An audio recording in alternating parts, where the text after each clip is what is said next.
हमारे चैनल पर हर रोज सुबह बाइबल के 1 या 2 अध्याय क्रमवार अपलोड किए जाएंगे। ये हमारी हिंदी ऑडियो बाइबल श्रृंखला है, जिसमें आप प्रभु के वचनों को सुनकर आशीष पाएंगे। कृपया हमारी श्रृंखला में अपनी उपस्थिति दें, चैनल को सब्सक्राइब करें और बेल आइकॉन दबाएं, ताकि आपको हर नया अध्याय समय पर प्राप्त हो। धन्यवाद। प्रभु यीशु आपको आशीष दें। उत्पत्ति अध्याय 1 सृष्टि का वर्णन। उत्पत्ति अध्याय 1 सृष्टि का वर्णन। आदि में परमेश्वर ने आकाश और पृथ्वी की सृष्टि की, और पृथ्वी बेडौल और सुनसान पड़ी थी, और गहरे जल के ऊपर अंधियारा था, तथा परमेश्वर का आत्मा जल के ऊपर मंडलाता था। तब परमेश्वर ने कहा, उजियाला हो, तो उजियाला हो गया। और परमेश्वर ने उजियाले को देखा कि अच्छा है, और परमेश्वर ने उजियाले को अंधियारे से अलग किया, और परमेश्वर ने उजियाले को दिन और अंधियारे को रात कहा। तथा सांझ हुई, फिर भोर हुआ। इस प्रकार पहला दिन हो गया। फिर परमेश्वर ने कहा, जल के बीच एक ऐसा अंतर हो कि जल 2 भाग हो जाए। तब परमेश्वर ने एक अंतर करके उसके नीचे के जल और ऊपर के जल को अलग कर दिया, और वैसा ही हो गया। और परमेश्वर ने उस अंतर को आकाश कहा। तथा सांझ हुई और फिर भोर हुआ। इस प्रकार दूसरा दिन हो गया। फिर परमेश्वर ने कहा, आकाश के नीचे का जल एक स्थान में इकट्ठा हो, और सूखी भूमि दिखाई दे, और वैसा ही हो गया। और परमेश्वर ने सूखी भूमि को पृथ्वी कहा, तथा जो जल इकट्ठा हुआ उसको उसने समुद्र कहा। और परमेश्वर ने देखा कि अच्छा है। फिर परमेश्वर ने कहा, पृथ्वी से हरी घास तथा बीज वाले छोटे छोटे पेड़ और फलदायी वृक्ष भी, जिनके बीज उन्हीं में एक एक की जाति के अनुसार होते हैं, पृथ्वी पर उगे, और वैसा ही हो गया। तो पृथ्वी से हरी घास और छोटे छोटे पेड़, जिनमें अपनी अपनी जाति के अनुसार बीज होता है, और फलदायी वृक्ष, जिनके बीज एक एक की जाति के अनुसार उन्हीं में होते हैं, उगे। और परमेश्वर ने देखा कि अच्छा है। तथा सांझ हुई, फिर भोर हुआ। इस प्रकार तीसरा दिन हो गया। फिर परमेश्वर ने कहा, दिन को रात से अलग करने के लिए आकाश के अंतर में ज्योतियां हो, और वे चिन्हों और नियत समयों और दिनों और वर्षों के कारण हो। और वे ज्योतियां आकाश के अंतर में पृथ्वी पर प्रकाश देने वाली भी ठहरे, और वैसा ही हो गया। तब परमेश्वर ने 2 बड़ी ज्योतियां बनाई। उनमें से बड़ी ज्योति को दिन पर प्रभुता करने के लिए, और छोटी ज्योति को रात पर प्रभुता करने के लिए बनाया। और तारागण को भी बनाया। परमेश्वर ने उनको आकाश के अंतर में इसलिए रखा कि वे पृथ्वी पर प्रकाश दे, तथा दिन और रात पर प्रभुता करे, और उजियाले को अंधियारे से अलग करे। और परमेश्वर ने देखा कि अच्छा है।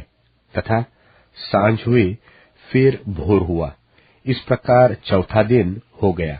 फिर परमेश्वर ने कहा, जल जीवित प्राणियों से बहुत ही भर जाए, और पक्षी पृथ्वी के ऊपर आकाश के अंतर में उड़े। इसलिए परमेश्वर ने जाति जाति के बड़े बड़े जल जंतुओं की और उन सब जीवित प्राणियों की भी सृष्टि की, जो चलते फिरते हैं, जिनसे जल बहुत ही भर गया।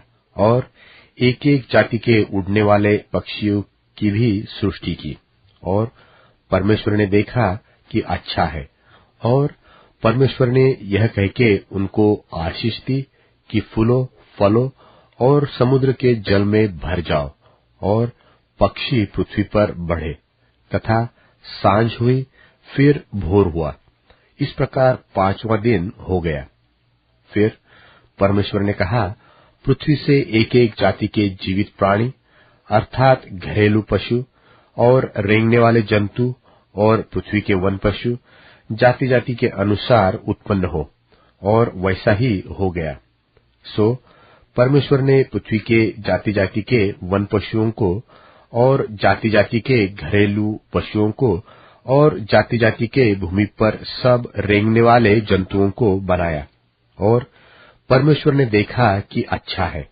फिर परमेश्वर ने कहा, हम मनुष्यों को अपने स्वरूप के अनुसार अपनी समानता में बनाए, और वे समुद्र की मछलियों और आकाश के पक्षियों और घरेलू पशुओं और सारी पृथ्वी पर और सब रेंगने वाले जंतुओं पर जो पृथ्वी पर रेंगते हैं अधिकार रखे।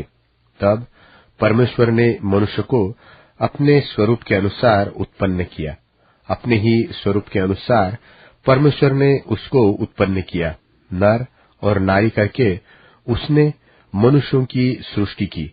और परमेश्वर ने उनको आशीष दी और उनसे कहा, फूलो फलो और पृथ्वी में भर जाओ और उसको अपने वश में कर लो, और समुद्र की मछलियों तथा आकाश के पक्षियों और पृथ्वी पर रेंगने वाले सब जंतुओं पर अधिकार रखो।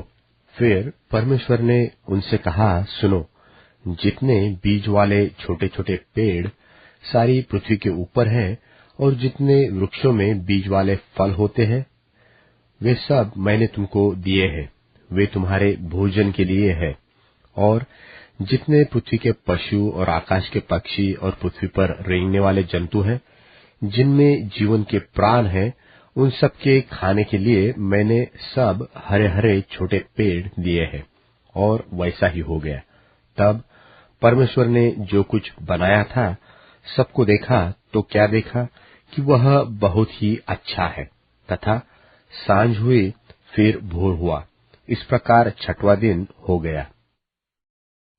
उत्पत्ति अध्याय 2। उत्पत्ति अध्याय 2। यो आकाश और पृथ्वी और उनकी सारी सेना का बनाना समाप्त हो गया। और परमेश्वर ने अपना काम जिसे वह करता था 7वें दिन समाप्त किया, और उसने अपने किए हुए सारे काम से 7वें दिन विश्राम किया।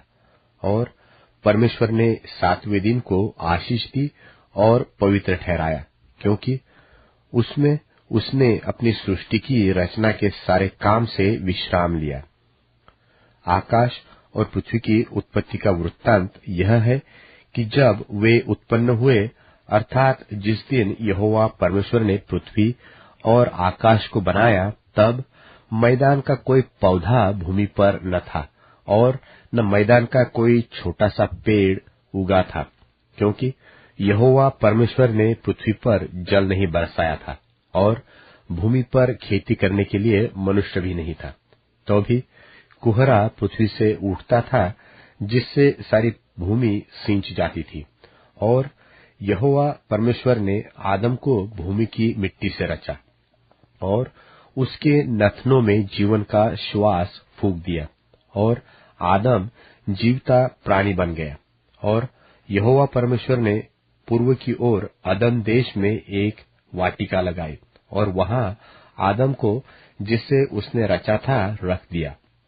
और यहोवा परमेश्वर ने भूमि से सब भांति भांति के वृक्ष जो देखने में मनोहर और जिनके फल खाने में अच्छे हैं उगाए, और वाटिका के बीच में जीवन के वृक्ष को और भले या बुरे के ज्ञान के वृक्ष को भी लगाया। और उस वाटिका को सींचने के लिए एक महानदी अदन से निकली और वहां से आगे बहकर 4 धारा में हो गई। पहली धारा का नाम पिशोन है। यह वही है जो हवीला नाम के सारे देश को, जहां सोना मिलता है, घेरे हुए है। उस देश का सोना चोखा होता है, वहां मोती और सुलेमानी पत्थर भी मिलते हैं। और दूसरी नदी का नाम गिहोन है। यह वही है जो कूश के सारे देश को घेरे हुई है। और तीसरी नदी का नाम हिद्देकेल है। यह वही है जो अश्शूर के पूर्व की ओर बहती है। और चौथी नदी का नाम फरात है।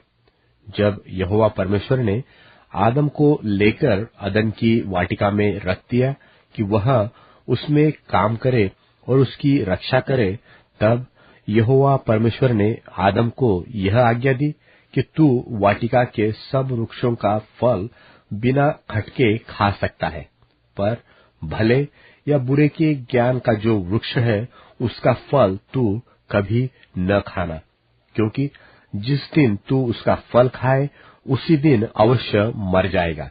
फिर यहोवा परमेश्वर ने कहा, आदम का अकेला रहना अच्छा नहीं, मैं उसके लिए एक ऐसा सहायक बनाऊंगा जो उससे मेल खाए। और यहोवा परमेश्वर भूमि में से सब जाति के बनेल पशुओं और आकाश के सब भांति भांति के पक्षियों को रचकर आदम के पास ले आया कि देखे कि वह उनका क्या क्या नाम रखता है। और जिस जिस जीवित प्राणी का जो जो नाम आदम ने रखा वही उसका नाम हो गया। सो आदम ने सब जाति के घरेलू पशुओं और आकाश के पक्षियों और सब जाति के बनेल पशुओं के नाम रखे, परंतु आदम के लिए कोई ऐसा सहायक न मिला जो उससे मेल खा सके। तब यहोवा परमेश्वर ने आदम को भारी नींद में डाल दिया, और जब वह सो गया तब उसने उसकी एक पसूली निकालकर उसकी संति मांस भर दिया, और यहोवा परमेश्वर ने उस पसूली को जो उसने आदम में से निकाली थी स्त्री बना दिया, और उसको आदम के पास ले आया। और आदम ने कहा, अब यह मेरी हड्डियों में की हड्डी और मेरे मांस में का मांस है, सो इसका नाम नारी होगा, क्योंकि यह नर में से निकाली गई है। इस कारण पुरुष अपने माता पिता को छोड़कर अपनी पत्नी से मिला रहेगा और वे एक ही तन बने रहेंगे। और आदम और उसकी पत्नी दोनों नंगे थे पर लजाते न थे। प्रभु के कार्य में अपना सहयोग दें। कृपया क्यूआर कोड स्कैन करें और दान द्वारा आशीर्वाद का हिस्सा बने। आपकी छोटी सी मदद भी परमेश्वर के राज्य को आगे बढ़ाती है। मलाकी 3:10 सेनाओं के यहोवा का यह वचन है, सारे दशमांश भंडार में ले आओ ताकि मेरे भवन में भोजन हो, और इस प्रकार मुझे परखो कि मैं आकाश के झरोखे तुम्हारे लिए खोलकर तुम्हारे ऊपर इतनी आशीष बरसाऊंगा कि तुम्हारे पास रखने के लिए जगह न होगी। दोस्तों, अगर आप अपनी जिंदगी में शांति और ब्लेसिंग्स चाहते हैं तो हमारे जीसस प्रेयर चैनल को सब्सक्राइब करें। रोज नए प्रेयर्स और हीलिंग वीडियोस आपके लिए।